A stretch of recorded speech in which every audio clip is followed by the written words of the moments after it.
여러분 안녕하십니까? 오늘도 즐겁고 복되고 재미있는 성경 공부 시간입니다.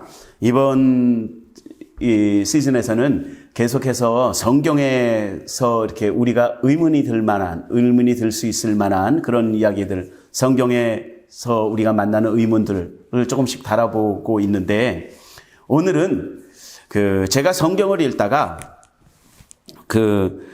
성경에서 좀 의문 나는 것들이 계속 이제 만나게 되고, 그런 부분들을 이제 이번 시즌에 다루고 있는데, 제가 좀 충격적인 의문이 들었던 적이 있었어요. 처음에 이제 성경을 읽다가 만났던 의문이었는데, 그것이 뭐냐면, 하나님이 후회하시는, 하나님이 후회하셨다, 한탄하셨다, 이런 얘기들을 읽다가, 여러분, 우리 생각에 이렇게 생각을 해보세요. 후회할 일을 우리가 만약에 다 미리 알고 있다면 후회할 일을 했을까요? 제가 만약에 후회할 일을 있었다. 후회는 이제 항상 이렇게 잘못한 것에 대해서, 그렇지 말걸이라는 과거형이거든요.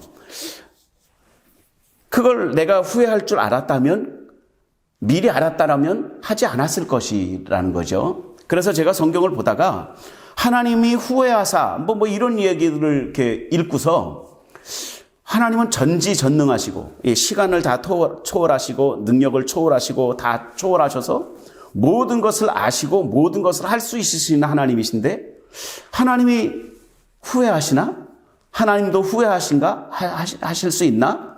라는 생각을 하면서 조금 충격을 받고 의문을 품었던 적이 있었어요. 그래서 그것을 이제 성경 공부를 통해서, 또 이제 책들을 통해서, 질문을 통해서 이제 해결했던 적이 있었었는데요. 오늘은 그 부분을 좀 다루려고 합니다. 하나님도 후회를 하시나? 이것이 이제 오늘 제목입니다. 여러분 한번 생각해 보십시오. 하나님이 후회를 하시나요? 안 하시나요? 네, 하나님은 모든 것을 아시고 계시기 때문에 후회할 일들을 만드시지 않으실 하나님이십니다. 이것이 이제 먼저 이제 결론부터 얘기하면 그것은 결론이고요.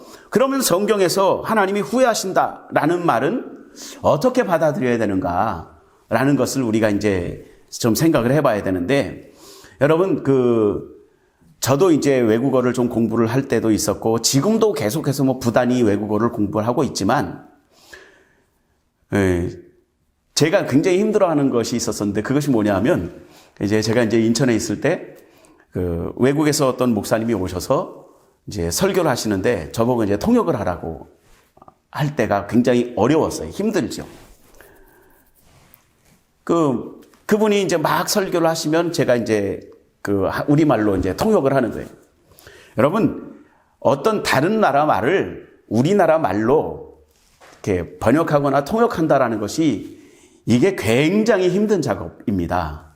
특히 이분의 설교를 제가 우리말로 통역하는 것도 힘든데, 더 힘든 게 뭔지 아세요? 여러분, 제가 준비한 설교를 어디 가서 그 나라 말로, 이렇게 영어로 설교를 해야 될 때, 이게 외국어를, 이렇게 영어를 한국말로 통역하는 것보다 우리말을 영어로 통역해서 설교를 하는 것, 이것이 한 3배, 4배 이상 더 힘듭니다. 어려워요.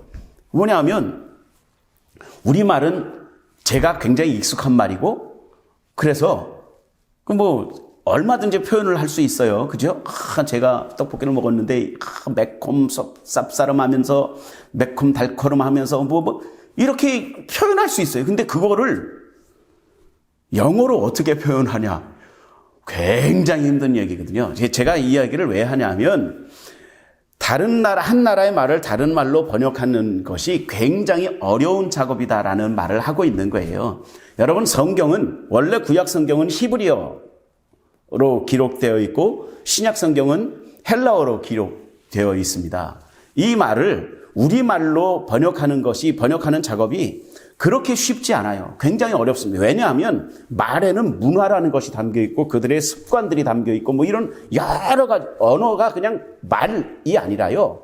언어는 그 사람들의 삶 전체가 들어있는 그런 이 아주 종합적인 문화가 담겨 있는 것이 말이거든요. 그래서 히브리어로 된 성경, 헬라어로 된 성경을 우리말로 번역할 때 조금씩 이 오해 여지가 있을 수 있다라는 것을 우리가 인정을 해야 됩니다. 그러나 여러분, 제가 힘주어 말씀드리는데 그렇다고 해서 우리말로 번역된 성경이 오류가 있냐? 그것은 아닙니다. 오류가 있으면 성경이 될 수 없어요. 오류가 있는 것이 아니라 오해의 여지가 조금씩 있을 수 있다라는 것이죠. 오류가 아니에요. 잘못된 것이 아닙니다. 이 히브리어에서 이 후회한다라고 우리말에 이렇게 번역되어 있는 이 이야기도 이 히브리어에 니함이라는 단어를 쓰고 있는데, 니함이라는 단어는 후회한다라는 그 말 이외에도 여러 가지 뜻이 있어요. 뭐 가엾게 생각한다, 동정한다, 위로한다, 뭐 슬퍼한다, 뭐